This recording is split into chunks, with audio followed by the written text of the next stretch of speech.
அண்டமாய் அவனியாகி அறியொணா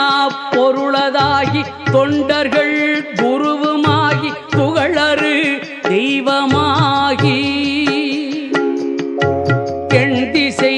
போற்ற நின்ற என்னருள் ஈசனான தென்திரள் சரவணத்தான் தினமும் என் சிரசை காக்க அண்டமாய் அவனியாகி அறியொணா பொருளதாகி தொண்டர்கள் குருவுமாகி புகழறு தெய்வமாகி எண்திசை போற்ற நின்ற என்னருள் ஈசனான தென்திரள் சரவணத்தான் தினமும் என் சிரசை காக்க